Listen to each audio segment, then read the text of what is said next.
Le jour où j'ai enterré mon mari, mon fils m'a chassé de chez moi. Littéralement. Devant le cercueil encore ouvert. S'il vous plaît, abonnez-vous à la chaîne pour entendre la suite de cette histoire qui va vous glacer le sang. Je m'appelle Marie, j'ai 68 ans, et pendant 43 ans, j'ai cru connaître mon fils. Pendant 43 ans, j'ai cru que l'amour maternel était réciproque. Pendant 43 ans, j'ai eu tort.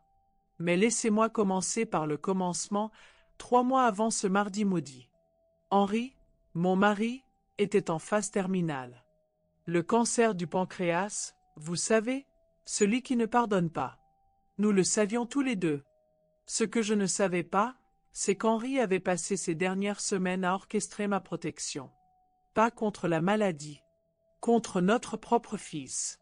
Un soir de janvier, alors que la morphine le maintenait dans un état de semi-conscience, il a agrippé ma main avec une force surprenante. « Marie » m'a-t-il murmuré, ses yeux encore brillants malgré la douleur, « va voir maître Dubois demain. Il a des documents pour toi. Ne les ouvre que si Thomas te fait du mal. » J'ai souri, caressant ses cheveux gris. « Henri, tu délires. Thomas ne me ferait jamais de mal. » Son regard s'est durci. « Marie, promets-moi. » J'ai promis, comme on promet à un mourant. Sans y croire. 3 semaines plus tard, Henri s'éteignait dans son lit, ma main dans la sienne. Thomas est arrivé 1 heure après. Pas pour plairer son père. Pour inspecter la maison. Je l'ai surpris dans le bureau d'Henri, fouillant dans les papiers, calculant déjà. « Maman, m'a-t-il dit ce soir-là, Sandrine, sa femme, collée contre lui comme une sangsue. Il va falloir qu'on parle de l'avenir. De ton avenir. » L'avenir. Quel mot étrange dans la bouche d'un fils qui regardait déjà sa mère comme un obstacle.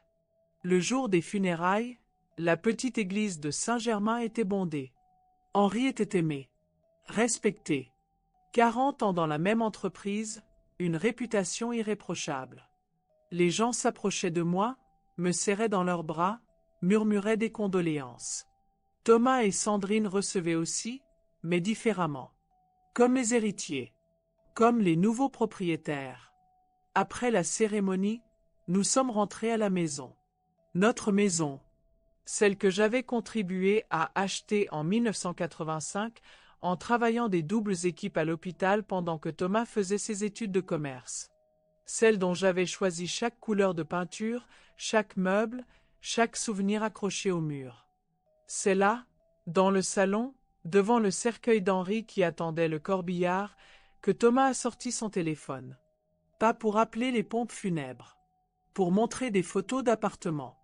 Regarde, maman. J'ai trouvé quelque chose de parfait pour toi. Une résidence pour seniors. Très propre. Très moderne. Tu y seras beaucoup mieux. Sandrine souriait. Ce sourire que je lui connaissais depuis 10 ans. Celui qu'elle réservait au moment où elle obtenait ce qu'elle voulait. Elle avait toujours voulu cette maison. Toujours considéré que j'y étais de trop. Thomas, ai-je dit calmement, nous en parlerons après l'enterrement. Pas maintenant. Si, maintenant. Sa voix avait changé. Durci. Papa n'est plus là pour te protéger. Cette maison est trop grande pour toi. Et puis, il a regardé Sandrine. Elle lui a fait un petit signe de tête encourageant. Et puis nous, on a besoin d'espace. Pour les enfants qu'on va avoir. Des enfants.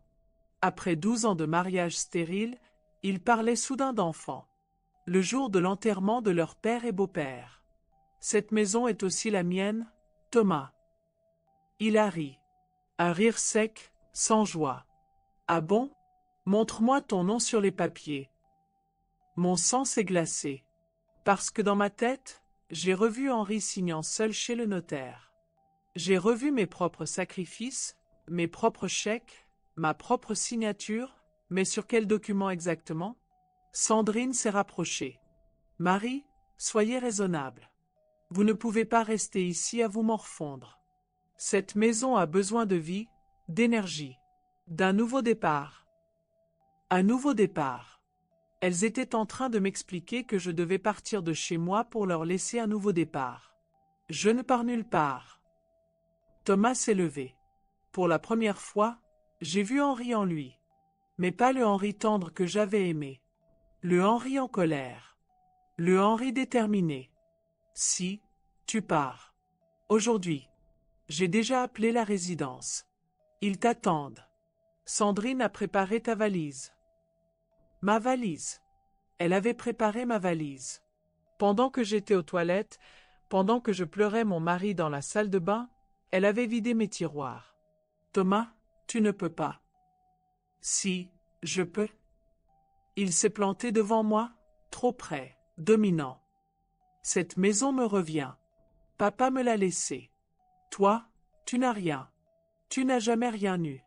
Tu as été entretenu toute ta vie. D'abord par papa, maintenant par moi. Mais ça s'arrête là? Le cercueil d'Henri était à 3 mètres de nous. À 3 mètres de cette humiliation. Je veux voir les papiers. Quels papiers? Sandrine s'est moquée. Marie, vous ne comprenez pas. Vous n'êtes propriétaire de rien. Vous n'avez jamais été propriétaire de rien. C'est là que j'ai compris. Henri m'avait protégé de cette vérité pendant des années. Il m'avait laissé croire que nous étions copropriétaires alors qu'officiellement, légalement, j'étais rien. Une épouse. Une locataire gratuite. Une invitée dans ma propre maison. Thomas a sorti son portefeuille, en a tiré des billets qu'il a jetés sur la table basse. Voilà. 2000 €. Pour tes premiers mois. Après, tu te débrouilles. 2000 €.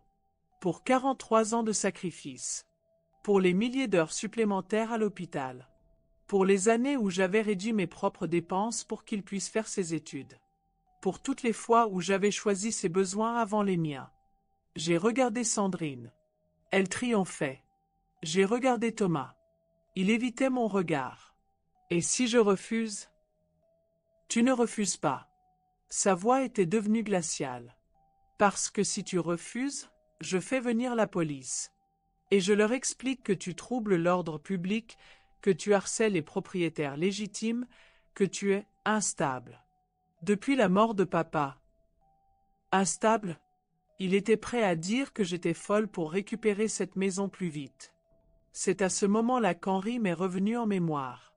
Ses derniers mots. Sa mise en garde. Les documents chez Maître Dubois. Thomas a attrapé ma valise, l'a posée devant la porte. Le taxi t'attend. Je me suis levé lentement. Très lentement. J'ai pris ma veste, mon sac à main. J'ai regardé une dernière fois le salon où j'avais vécu les plus belles années de ma vie. Puis j'ai regardé Thomas. Tu es sûr de toi? Absolument. Tu es sûr que cette maison t'appartient? Certain. J'ai hoché la tête. Très bien. Et je suis parti. Sans pleurer. Sans supplier. Sans me retourner. Parce que dans ma tête, une petite voix, celle d'Henri, me murmurait: va voir Maître Dubois. Maintenant. Le taxi m'a déposé devant un petit hôtel près de la gare. Une chambre correcte, un lit simple, une vue sur un parking. Tout ce que ma nouvelle vie méritait, selon mon fils. J'ai posé ma valise, je me suis assise sur le lit, et j'ai pleuré. Pas sur Henri. Pas sur moi. Sur ce fils que j'avais perdu quelque part entre l'enfant reconnaissant et l'homme cupide qui venait de me chasser. Le lendemain matin, j'étais chez Maître Dubois. Madame Moreau? Le vieil avocat me regardait avec compassion. Henri m'avait prévenu que vous viendriez peut-être. J'espérais que ce ne serait pas nécessaire. Il a sorti un dossier épais. Un dossier marqué à mon nom. Votre mari était un homme prévoyant. Et inquiet. Il connaissait votre fils mieux que vous, j'en ai peur. Premier document, l'acte de propriété de la maison. Daté de 1985. Mes yeux ont cherché les signatures. Henri Moreau. Marie Moreau. Nous étions bien copropriétaires à 50-50. Mes cotisations à la sécurité sociale, mes fiches de paie de l'époque, tout était là pour le prouver. Mais Thomas m'a dit. Thomas vous a menti. Ou alors il n'a jamais vérifié les vrais papiers. Deuxième document, un testament complémentaire, rédigé 6 mois avant la mort d'Henri. Une clause spéciale. La clause 17b. Si notre fils Thomas Moreau venait à faire preuve de violence physique ou psychologique envers mon épouse Marie Moreau, s'il venait à l'expulser ou à la maltraiter de quelque manière que ce soit, alors tous ses droits d'héritage sur nos biens communs seraient automatiquement révoqués au profit de mon épouse, selon sa volonté, d'œuvres caritatives qu'elle choisirait. J'ai relu 3 fois. Henri avait prévu. Henri savait. Il y a plus, à 10 mètres du bois. Il a sorti un petit magnétophone. Votre mari m'a demandé d'enregistrer ceci pour vous. La voix d'Henri a rempli le bureau. Affaibli par la maladie, mais déterminé. Marie, ma chérie, si tu écoutes ceci, c'est que Thomas a montré son vrai visage. Je suis désolé. J'ai essayé de l'élever mieux que ça.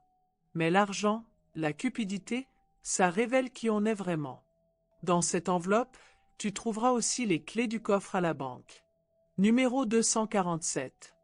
Il y a là-dedans tout ce dont tu as besoin pour reprendre le contrôle. Marie, reprends le contrôle. Tu le mérites. Tu as toujours été plus forte que tu ne le croyais. Maître Dubois m'a tendu une enveloppe. Les clés du coffre, mais aussi autre chose. Un petit appareil d'enregistrement. Votre mari pensait à tout. Il savait que vous auriez besoin de preuves. Ce soir-là, dans ma chambre d'hôtel, j'ai tout planifié, comme Henri me l'avait appris. Méticuleusement, patiemment. D'abord, j'ai contacté la banque. En tant que copropriétaire, j'avais le droit de suspendre les paiements du crédit immobilier. Suspension immédiate pour réexamen de la situation familiale. Ensuite, j'ai vidé le coffre à la banque. L'enregistrement d'Henri. Une lettre de sa main expliquant ses craintes. Et autre chose, quelque chose que j'ignorais totalement, un carnet où Henri avait noté tous les signes précurseurs du comportement de Thomas. Ses remarques désobligeantes sur mon âge. Ses allusions à ma charge financière. Ses regards vers Sandrine quand il pensait que nous ne le voyions pas. Henri documentait depuis 2 ans. Le 3e jour, Thomas m'a appelé. « Maman, il y a un problème avec la banque. Ils disent que les paiements sont suspendus. » « Ah bon ?» J'ai pris ma voix la plus innocente. « C'est étrange. Tu n'y serais pas pour quelque chose. » « Moi ? Mais Thomas, tu m'as dit que je ne possédais rien. Comment je pourrais influencer la banque ? » Silence. Long silence. « Écoute, on peut peut-être discuter. Revoir les choses. » Discuter ? Revoir quoi ? Tu m'as dit que cette maison était à toi. Que j'étais une invitée. Que j'étais, comment déjà, ah oui, instable. Sa respiration s'est accélérée. Maman, ne fais pas l'enfant. L'enfant ? J'ai souri dans le vide. Thomas, j'ai 68 ans. J'ai élevé un fils ingrat. J'ai survécu à la mort de mon mari. Je ne fais plus l'enfant depuis très longtemps. Il a raccroché. Le lendemain, Sandrine a appelé. Marie, il faut qu'on se parle. Thomas est stressé. Cette histoire de banque, ce n'est pas malin. On peut s'arranger. S'arranger comment ? Vous pouvez revenir. On fera de la place. De la place. Dans ma propre maison, elle allait me faire de la place. C'est gentil, Sandrine. Mais je suis très bien où je suis. Marie ? Sa voix s'est durcie. Ne nous obligez pas à prendre des mesures légales. J'ai ri. Pour la première fois depuis des semaines, j'ai ri de bon cœur. Des mesures légales ? Excellente idée. Justement, j'ai rendez-vous avec mon avocat cet après-midi. Le 5e jour, j'ai reçu une lettre recommandée de leur avocat. Mise en demeure de lever la suspension bancaire. Menace de poursuite pour chantage. Tentative d'intimidation légale. Maître Dubois a souri en lisant. Ils se sont pris les pieds dans le tapis. Cette lettre constitue un aveu.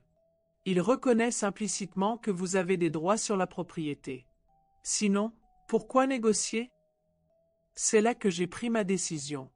Henri m'avait donné les armes. À moi de m'en servir. J'ai convoqué une réunion familiale. Chez Maître Dubois. Pour régler définitivement cette situation, ai-je écrit dans ma convocation. Thomas et Sandrine sont arrivés avec leur avocat. Un jeune homme nerveux qui transpirait déjà avant que la réunion commence. Bien, a dit Maître Dubois. Madame Moreau m'a chargé de clarifier certains points juridiques. Il a étalé les documents sur la table. L'acte de propriété original. Le testament d'Henri. Le testament complémentaire. Le carnet de notes. Les relevés bancaires prouvant ma contribution financière à l'achat de la maison. Thomas pâlissait à vue d'œil. Sandrine s'accrochait à son bras. Je ne comprends pas, a murmuré leur avocat. Vous m'aviez dit que madame était simple usufruitière. Ils se sont trompés, ai-je dit calmement. Ou alors ils ont menti. Peu importe. Ce qui importe, c'est ceci. J'ai sorti le petit magnétophone. L'enregistrement de notre altercation le jour de l'enterrement. La voix de Thomas disant que je n'avais jamais rien possédé. La voix de Sandrine me traitant d'instable. Leurs menaces. Leur mépris. Clause 17b, a continué Maître Dubois. Révocation automatique de l'héritage en cas de maltraitance de l'épouse survivante. Thomas s'est effondré. Littéralement. Il a posé sa tête dans ses mains et s'est mis à pleurer. Maman, je ne savais pas. Je croyais. Tu croyais quoi, Thomas? Que ton père t'avait tout légué et qu'il m'avait oublié. Que 43 ans de mariage ne valaient rien. Que mes sacrifices ne comptaient pas. Il pleurait. Sandrine le regardait avec dégoût. Son mari, son héritier providentiel, venait de perdre une fortune par stupidité. On peut arranger ça, a-t-elle tenté. Marie, vous ne voulez pas vraiment nous faire ça. Nous sommes une famille. J'ai regardé cette femme qui avait préparé ma valise pendant l'enterrement de mon mari. Cette femme qui avait souri en me voyant partir. Tu as raison, Sandrine. Nous sommes une famille. C'est pour ça que ce qui va suivre me fait si mal. J'ai sorti le dernier document. Un avant-contrat de vente. J'ai vendu la maison. Silence total. Même Maître Dubois a eu l'air surpris. Tu as quoi? Thomas me regardait, incrédule. J'ai vendu.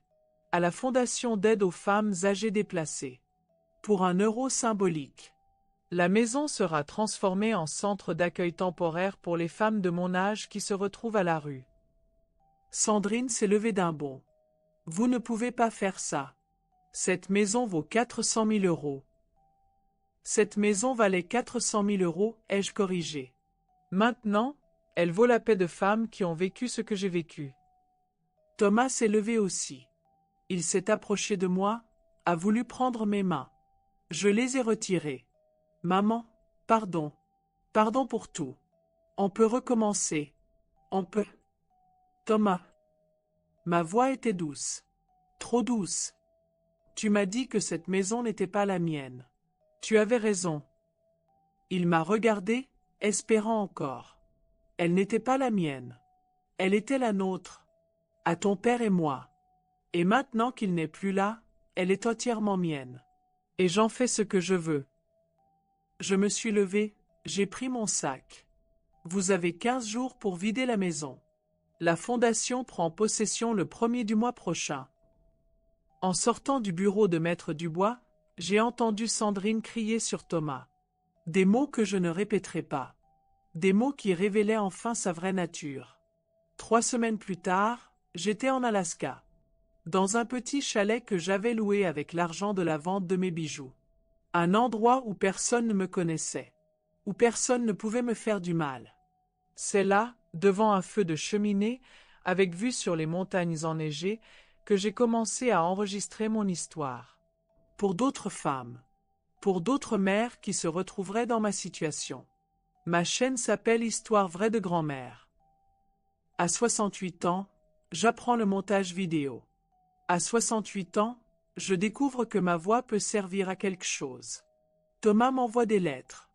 Des lettres de regret, de supplication. Sandrine l'a quitté quand elle a réalisé qu'il n'héritait de rien. Il vit maintenant dans un studio, travaille dans la même entreprise que son père, sans perspective d'évolution. Je lui ai pardonné. Vraiment. Pas parce qu'il le méritait, mais parce que la rancune empoisonne celui qui la porte. Mais pardonner ne veut pas dire oublier. Et ça ne veut surtout pas dire réparer ce qui est cassé. Hier, j'ai reçu un message d'une femme de Marseille. Son fils lui a fait la même chose. Après l'enterrement de son mari, il l'a mise dehors. Elle pensait que c'était fini, qu'elle n'avait plus qu'à accepter.